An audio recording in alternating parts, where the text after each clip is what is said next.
of real estate. And I know a lot of you in the room probably have done some deals, but those of you that haven't, we're going to show you some examples of different types of strategies that are working in today's market. Yeah, and even the folks that have been doing deals, you know, the cheese moves. So it's like what's working as far as marketing, what kinds of acquisitions, where are the deals coming from? You know, so we'll show you what's working for us and what we're doing.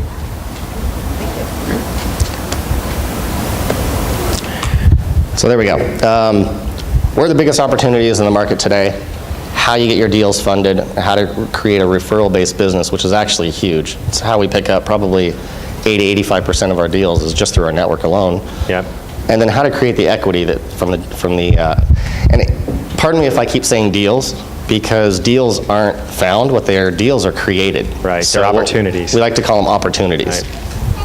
Right, so a lot of people will come to us or they'll come to you and say, I found a deal. You know, they found a house, right? It ain't a deal, it's so true. So don't necessarily turn stuff away because it doesn't look like it, you know, somebody didn't bring it to you on a silver platter at a number and like you're the only one that's gonna bid on that thing. You know, you gotta get in there and make it a deal and make it yours. Almost every one of them. Yeah. Okay, so you know, where are the biggest opportunities? Maybe we'll bullet point real quick and right here just talk about it, and then what we're going to do is we're just going to get into some real life examples of recent stuff that we've gotten into that have come through different avenues. So the marketing was different from where they came from. The acquisition strategies, so how we bought it, was different. The exit strategies are different on them. So we're going to kind of cover a spectrum. I think real quick, so where are the biggest, best opportunities in the market today? I think, Darrell, you said it, networking, and that's never changed. You know, we've seen short sales just become crazy over the last couple of years, and you know, they're dwindling off. But I'll tell you, before they got crazy, we were doing them. And well, are we going to hit real life example? Oh yeah, we got to make a disclosure first. That's what we're talking about. So. Please. Yeah, we're not tax advisors, we're not attorneys, we're not legal professionals, we're not financial advisors, we're just real estate investors. Actually, Imran just recently got his broker's license, so I guess we could disclose that. Congratulations. Hey. All right, so if we have any handouts or you guys acquire anything, maybe from the back of the room from our sponsors or anything, just know that it's their opinions, not ours. And all the figures you might see are examples only, right? For the most part. Yeah. Estimates. So if we're off by $5, don't hold us to it. You know, right? Don't hold us to it. So we do advise. You know, part of your team is going to be your attorneys and your accountants and those people. Yeah. So keep them close. You're going to need agents, them, for sure. That's all right. Okay. Yeah. So for example, short sales are still a big thing to us. We were doing them in 08, 09, and the guys that we learned how to do it from were doing it in 2003 in Boise, Idaho. So you know, even though you've seen this big rise and now they're falling off, they don't necessarily go away, and we're still doing a lot of them. It's just more people kind of flood the market and come out. Yeah, he mentioned, Imran mentioned earlier, it's like a piece of the pie, and the more short sales that came on, the pie was bigger. However, there was also more people getting involved in the short sales, more investors, more buyers getting involved. So our slice of the pie never necessarily got any bigger or smaller because there was more to go around and other people were having more opportunity as well. Right, so kind of a lesson in that is find something that you're good at. Short sales are really our expertise. We do a lot of different things now, but that's really what launched us. And where our initial expertise began and still is. So that's kind of why we're beating on that one a little. But whatever it is, it doesn't have that doesn't have to be for you.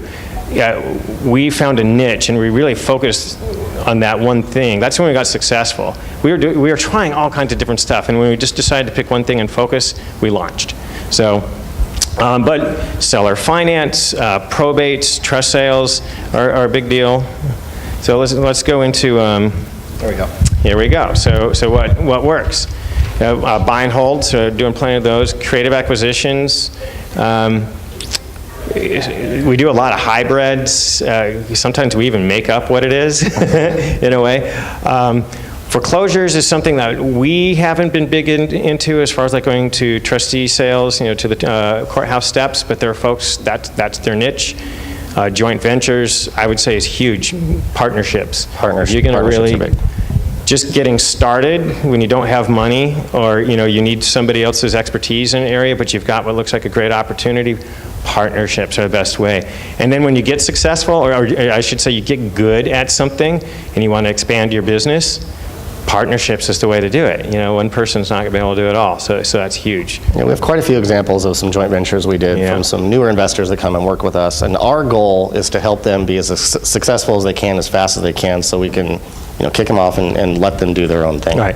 So there's, bless you, there's still opportunities in all of the basic areas of real estate investing. That never really changes. Okay, so let's go into some real life examples. So here's a house. It's on Avocado Road in Oceanside. This is what it looked like when it was ugly. I don't know how well you can see it up there, but it's all wood shingle siding. It was kind of like the log cabin. Yeah, so you can imagine the termite issue on it. It was an old house. I think it was in the tax records as a 70s house, but it was really a 30s house. It used to be a beach bungalow that somebody had picked up from the coast and brought up to Fire Mountain, poured a slab, we found out later, with no rebar or anything, and dropped the house on it. And then they started doing all kinds of additions. So we got it through letters. That was our marketing source. Still works great. We do a few thousand a month, so it's really en masse. But I'll tell you, it only takes one closed deal to make the letters a drop in the bucket. For the entire year, actually. For the whole year. That's still worth it. It was a short sale. So negotiated the price. The house had a lot of problems. We helped the lender see that. The exit strategy on this one is fix and flip. It's what we would call a mega fix and flip. It's probably about $130,000 on the rehab. So yeah, they're really doing a lot on this one. And what's special about this one is, if you look at the building to the left, you'll notice a couple of windows above it there. That actually is another, what you can call, one-bedroom house. It's actually a duplex. You've got the house, and then you've got a one-bedroom apartment on top of a detached garage. So it makes it interesting. We have a lot of calls, and we'll get into a little bit different things, but signage is pretty huge too when marketing for deals. And what we did is the yellow bandit signs that you usually put on the sides of the road, we actually just stuck one in front of the house. So we'll talk about a deal that one brought. Right. So we got into this one. The majority was hard money. There's a private lender that did a second on it. We had our own money on it. And the contractor's actually financing the rehab, so we didn't have to take that out of our coffers. We can go do more deals. And we pay the contractor the same we'd pay a hard money lender, for example. Right. So he gets interest by funding his own rehab. So that's kind of like what's in it for them. They're like, they'll make points and interest on it. And we get to leverage, and the other side of that is they get to hurry up and get it done because he wants his money back as fast as he can. So he's going to do a great job as fast as he can, so he can get in and out. Slow and really keep earning interest. I don't know. Although this one's taking forever. We're still in the middle of the rehab on this one. Well, not the middle. We're about a couple weeks away. Right. It's because of permitting issues, and they're doing a big addition on the house next door, so the city inspectors keep coming over. But that's how that got done, how that got financed. Mill Street is in Lake Elsinore. It also came from letter campaign. It was also a short sale, but the exit's different on it. It's a buy and hold. And we'll find, say, San Diego County, for instance, San Diego and Riverside County predominantly don't usually get numbers that make sense for buy and holds in San Diego, but if we go to some of the outlying areas in Riverside County, we do. I think what did we buy this one for? It was $63,000. It needs about maybe $20,000 worth of work and rents for $1,500. So easy numbers, right? And a lot of investors go like was it 1%? So a $100,000 house should bring in about $1,000 a month in order to kind of cash flow a little bit. So we're more aggressive than that. Oh, yeah, right. So we're into it for 80, 90, $1,500 a month rent. obviously the numbers make sense. So this one, we put our own money into it, but there's a nice chunk that's just a private lender that wanted to have a long-term mortgage, and it turned out it was actually the owner of the house that we bought it from. Even though they went through a short sale, they had a pile of money under the mattress and didn't want to put it into a bank or do anything else with it, so just hand it to us. Wouldn't it be funny if you actually, put a mortgage on your own house? And he did. So are you guys wondering what we say in our letters at all? Yeah? It's pretty basic. Simple. We would like to buy your house. I'm a serious investor. Call me. I mean, it's really as simple as that. But you guys make it your own. I mean, obviously it's a couple other lines in there. Words, but make it short, make it sweet. And the letters that we use are called yellow letters, and it looks like handwritten letters. What we do is we put them in a like invitation, party invitation size envelope. Size. Right. And it goes out, and people want to open party invitations, so they open it up, and they'll find a yellow letter that looks like it's handwritten. It's hand addressed. We use a service now. When we first started, we did it all by our own hand. Now we use a service. But you want to get people to open it. You want them to read it. So I've seen what other people send, and it's like 2 pages of stuff, and they look like something they're not. So they look like they're the bank, or they look like they're an attorney, and try to scare people into reading their letter. And we're just very direct and simple and honest as to, hey, we're a couple of guys. We noticed the bank wants to buy your house. How about you let us do it instead? And we'll give them a couple of whiffums. I mean, if it's a short sale, they don't care about the price the house sells for. So whiffums are what's in it for me. Right. You said you noticed the bank wants to buy your house. How do we do that? Well, so we're sending these letters out to notice a default list. And the question was? And the question is, how are we choosing the addresses, the people that we send the letters out to?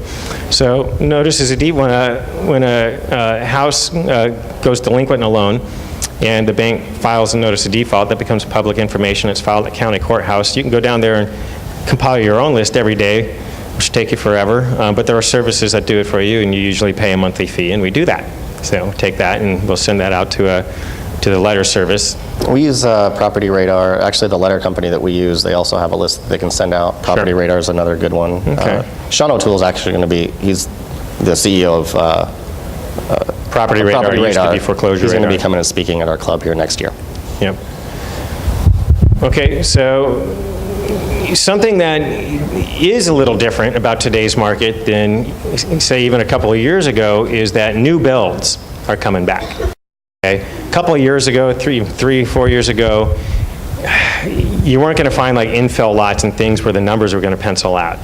People, but now there's, the market's moved up, but people with land are still kind of, in shock on what land's selling for, and it's flip-flop.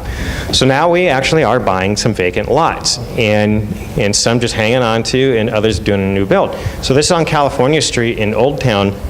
The top picture you see is the view to the kind of southwest. Almost to downtown San Diego. You see downtown, Coronado Bridge, San Diego Bay, and you just keep going. The views are just amazing. Then you hit the hills, and then you'll see Mission Bay, and then you'll see down into Old Town. So it's a kick-ass lot. Yeah. And this is a high-end play.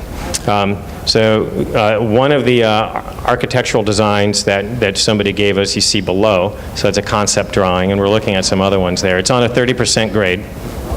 So it's actually 3 levels in that house. If you see the front of it, it looks like this tiny nothing, and it just really just goes down the hill. So, I mean, numbers on that, we bought the lot for $300,000, probably going to build about an $850,000 house, and expect it may go for $2.5 million. So those numbers work as well. And that came about through a year and a actually our half, own network as well. Right. Somebody brought the deal to us, and we partnered up with them. Right. It's somebody else, they're an investor themselves. They were putting out, they were employing a service, they weren't even doing it themselves, that puts out yellow bandit signs. And this deal came to them off of one of their, I buy houses cash signs. And this person's in our network, knew that we had the capital resources that would finance not just the buy, but the construction of this, so came to us for a partnership on it. So equity sale, the people that sold it had 100% ownership. We went into a joint venture with the person that brought it to us. It's a new construction flip, so we do intend to sell it. We brought in actually all of our own money at first, and then we refied 50% of it with hard money just so we can put more stuff out to work. And we got somebody interested in doing the construction financing on it, so we've got that whole $850,000 nut covered in financing, and they'll take all of their payment, points, interest, principal, on the back end after we sell the house. Nice That's deal. nice for us. Right. You guys, yes, Chris? Are they like a regular bank or anything? No, they're another hard money Private lender hard that we money have lender. a relationship with that Right.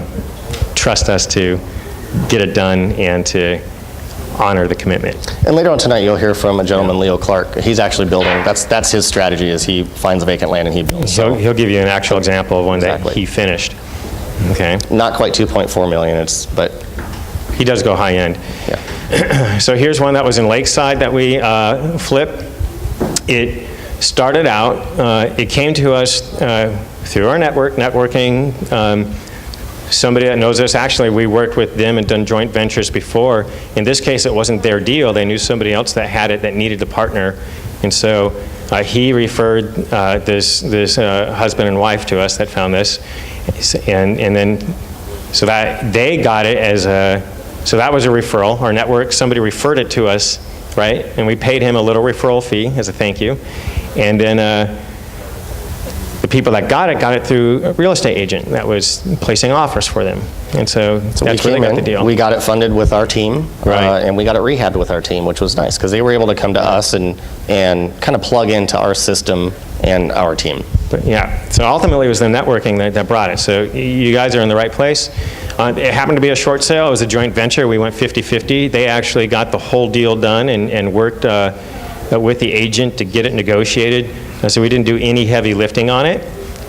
We just came in and funded the close and funded the rehab and handled the whole staging and sale of it afterwards. So for that, we did a 50-50 deal with them. Yes, sir. What are the numbers? How much you bought Do you remember the numbers? What are the numbers? I don't remember the numbers on this. I think it was close to 280 with oh, I remember. We tried to get 400. The appraisal came in at, 450. The appraisal came in at 430 or 20, something like that, yeah. Yeah. So, yeah, I think we still made $68,000 Right. net profit. Okay, and again, hard money combination. So we just like to combine a bunch of stuff together. It allows us to get creative. into more properties. I mean, if we did everything with our own money that's in the business now from doing this a while, you'd run out if you're doing a few deals a month, right? So we still do everything that anybody else would do. Yes? How do you feel about homes with mold? How do we feel about homes with mold? Yeah, homes with mold. As Julie likes to say, our mold inspector, mold is gold. So, We love mold. yeah, we go looking Yes, for it. we look for it. Even if it's not obvious, we'll hire a mold inspector to just go in and look for it. Mold can be remediated. It can be Yeah, fixed. and 50% of the what we do. time, even if nobody knows it's there, you find it by swabbing under the sinks and the showers, and it works great with short sales. We get huge discounts for mold. Well, the Yeah. contractor actually financed this one too and took all the payment on the back end. So a lot of leverage in that. Here's one on 36th Street in Normal Heights. So a little bit different. This one came directly to us through our network. It came from a real estate agent that we've known for a few years who specializes in finding probates. He's out looking for listings if he can. And this actually became his listing. It was a really messed up house. You only see the front of it, which is the original old Spanish style house. Behind it is 2 stories. Doesn't show up in this picture. That was an addition. And it was a real tragic thing. It was a trust probate situation. The owner of the house had died. They'd expired in a fire that they set themselves. They were a heavy drinker and smoker and passed out drinking in bed while smoking. So the back of the house, I mean, you can see The back of daylight. the house was gone. It was a shell. It all burned out. So it needed a lot of work. And in this case, the heirs still had control of the property, and they needed a certain price. There was a lender on it. It wasn't really a short sale, but they couldn't make the payments. The lender was getting closer and closer, so they were going to start a foreclosure process because they weren't getting paid. This was a neg-am, a Reverse mortgage? Reverse mortgage. Right. So we cut a deal with the heirs and said, look, it started out as a partnership with them. We said it doesn't make sense necessarily to just go outright buy it at the price that you need to make this bank go away, and then the amount of time that we're going to have to hold this property to basically rebuild the entire back of the house. I mean, we had a crane there bringing in, the big ridge beams and everything. It was, so, I mean, it was a serious construction. So we said, look, we'll partner with you. We'll agree to a baseline price of paying off the bank and, and some other attorney fees, just basically cover all the expenses that it would take to sell this house, and let us come in. And it did have an insurance policy on it, so we were able to tap into that and paid for almost all the repairs with the insurance policy in place, which actually came back to bite us because they were the ones that hired a contractor, and they just sucked as far as time management on it. But we worked into that to upgrade the house, and that's where our money came in. We'll put the money in because the insurance will only pay to put it back to the way it was originally. But we wanted to... And it was a duplex, but the city wouldn't allow it to stay a duplex. Right. So we had to come in and remodel it to the point where it could be a single family. It was actually home. on the tax records as a duplex. Yeah. But the setbacks required for the lot size didn't allow it, so we had to, reconvert this into a single family house. And then we remodeled the front of the house because they didn't touch the front of the house, and it's, 1920s. Right. So they would have paid for certain types of counters, the insurance company, and certain types of fixtures, and we just put more money in so that we can upgrade everything, and that was our deal with the heirs. And that way, we showed them that you'll sell it for much higher in the market, and we'll pay back the bank and all your fees, pay us back the money we put into it, and then we'll split the difference. And that way it offset our carrying costs. We didn't really have any, and it actually got them some money that they would have never gotten. I mean, for them, it's tragic. They lost a family member. Now they got to deal with this house. They don't even live in town, and they're not going to get any money out of it. So it really made sense. And we took on all the headache of dealing with, back and forth, anything going on with the house. So they didn't have to get involved. So that's how that one came to us. It was a fix and flip, rebuild off fire. Usual stuff. Okay. Yeah, we want to make sure we get you out of here in about 5 minutes. Okay, Belglade is Lake Murray. It's you walk out of that house and around the corner, you look down the street, you're right on the lake. Really cool spot. Okay. Marketing source was Craigslist. This came from somebody that came to our office to do a little bit of work, and we're like, go on Craigslist and look for sale by owner. Give them something to do. And pop that one in first day. So somebody, it was 100% equity. This fellow owned it. It's a buy and hold, and it's a seller finance. What he needed was, he needed to stay in the house for a few years before he moved out. He wanted some money up front, but he wanted an income stream for the next few years. He also, when he moved out of the house in a few years, wanted another lump sum of money that he can put on as a down payment on something else and downsize. And he had 3 other investors. He named the price, and we let him name the price. And he actually put about $200,000 worth of equity position into the price, knowing that this was going to be kind of an oddball thing for somebody to buy, because basically it's going to be negative cash flow by making monthly payments to him every month. We're not receiving any. And not receiving any, so we're buying it slow. So you have to have some kind of an income stream going for this type of a deal. But we got an instant $200K equity on the buy, and actually it's probably $350 equity now with the way the market moved up. The reason we won it is people were offering them the same thing, is we were the only ones that went in and sat down with him and worked it all out on paper and showed him what made sense to him. It's it's like, hey, we can put you on 5 years at this interest rate, but by the time you hit the 5th year, you're only going to get $5,000 back. That's not going to be enough of a down payment. We can put you on a 3-year thing at this interest rate, and you get a big lump sum at the end, but it's not going to cover. He needed like between $3,500 and $4,000 a month income out of it, that we're going to pay him. So we just sat down. We were the only ones that worked with him, and it turned into 4 years, and we paid him like $30,000 up front, and he's going to get $70,000 on the back end, and then it'll all be done, and we're like a year and a half into this thing. So it was a really cool seller finance. It is negative cash flow, but our payments to him aren't interest payments. They're actually 100% principal pay down. So everything is going into equity into the Principal house. So we're cool with that. And we're makes paying them like sense. $3,500 a month or something. So, and this should be the last one. Hopefully. Okay, this one's, it's a house in Vista. It's a buy and hold. It actually works in Vista. We showed you one on Lake Murray that worked as a buy and hold. You got to get a little bit more creative. Doesn't work with an all cash down. In this case, so Darrell mentioned that bandit sign that we put out at our own house. And for bandit signs to work, I'll tell you, placement and putting them on our own house where there might be an agent sign to sell it, but we were the ones that the neighbors all saw it being fixed up, so they know something's going on there. And we put our own little kind of cheesy yellow sign out there. Those are the ones we get the most calls on. And this lady drove by that corner twice a week going to church. And kept seeing the house being worked on and was really curious about how it looked, and the sign was out there, and so she called us. And she had her house, bank was going after it, she didn't want to keep paying on it, she had moved in with It was her- actually a rental. She was tired of being a landlord. They Right. didn't really wreck the house too bad, but she just didn't want to deal with it anymore. She didn't. She was a tired landlord, and it used to be her principal residence, but she moved in with her own mother, who had gotten sick, and she was taking care of her. And she knew that after Mom would pass away, she's just going to stay in Mom's house, right? So she was just going to let this go.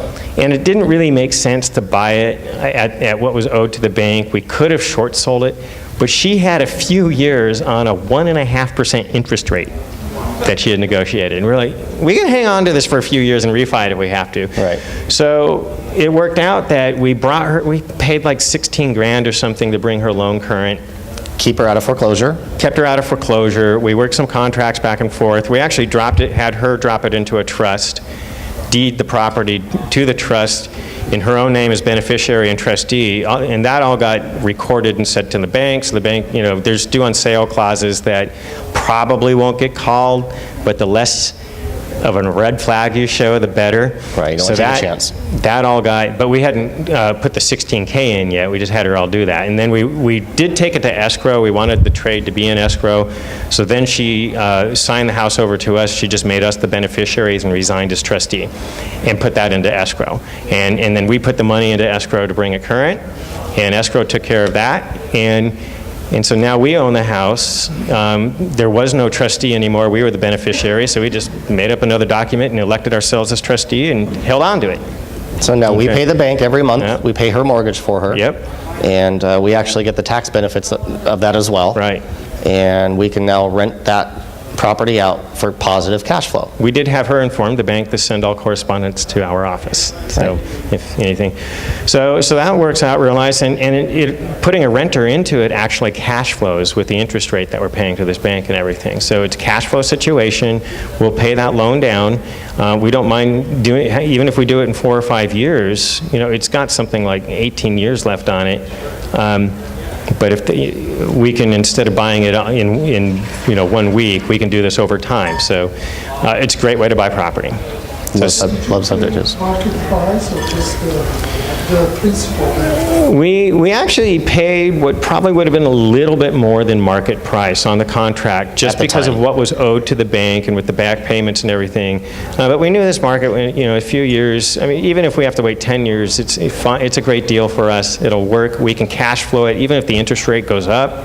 It's got caps on it for each year, so you figure this thing's going to cash flow, even if it had to go up every year, the maximum on the cap, you'd be good for like 5 or 6 years.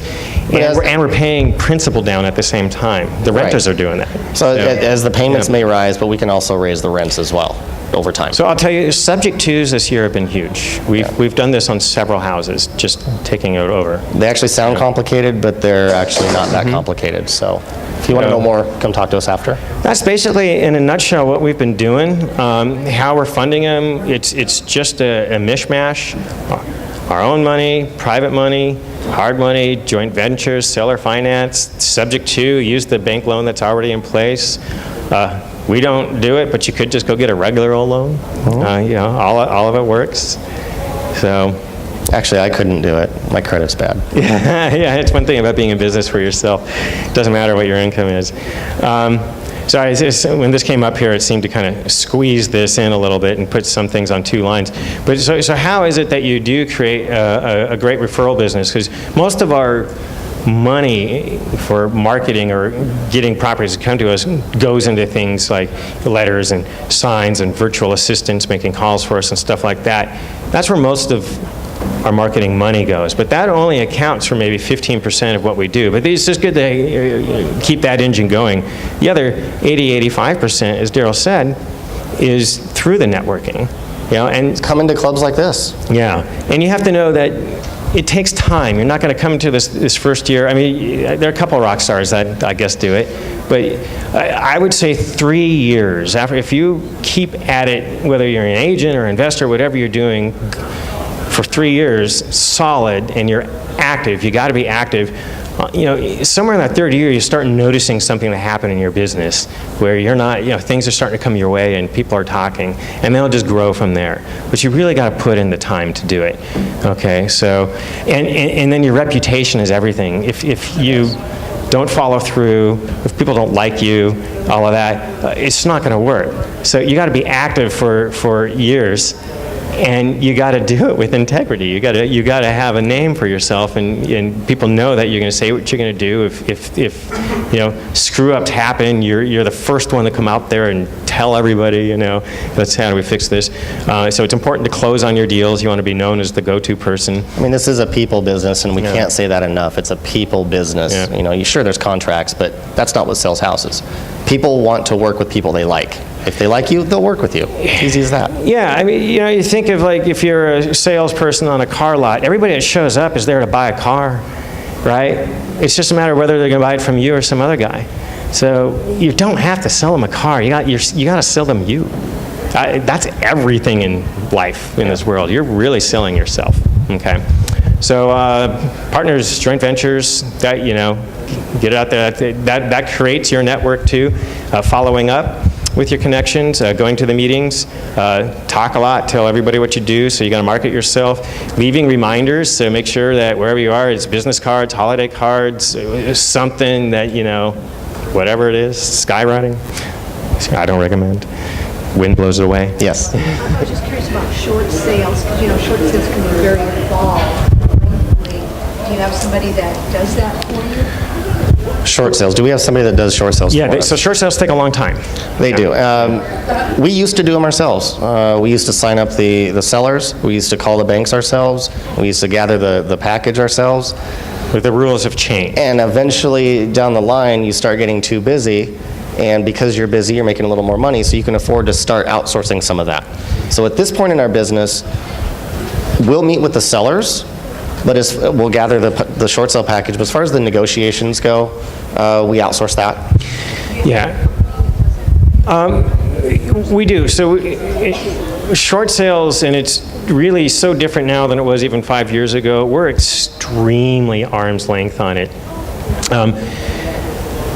Even with my broker's license, when we're in a short sale buy, I don't even represent myself. I have another brokerage represent us as the buyer, and a completely separate brokerage representing the seller. And that brokerage is actually handling the negotiations of the short sale too. So we're not affiliated with either one of those brokerages. So we keep it very, very arm's length. And the one that's representing the seller is the very important one, because they have to be able to do a good job. And they have to do it with integrity. So they're not only very, very good at negotiating short sales, but they're doing their fiduciary duty to look out for that seller. And we've been in situations where, we're not sure about a price and we're dragging it out, and his brokerage would be the first one to tell us, guys, that fish or cut bait, because I'm going to sell this house with or without you. They're not there to serve us, they're there to serve that seller. So they do it right. They understand what we do and they give us our best shot, but they're not there for us, they're there for the person they're representing. Does anybody have any questions? Well, that's great. It sounds like we covered everything. I mean, that's a little bit about what's working for us in the market. How many deals a month are you guys doing? How many deals a month are we doing? On average, at least 2. At least 2. Sometimes. Sometimes it's 5 to 6. Actually, one month I think we had 9. Yeah. Is your primary goal just to turn it around as fast as possible? If it's a flip. If it's a flip, yeah. That's Yeah. the goal.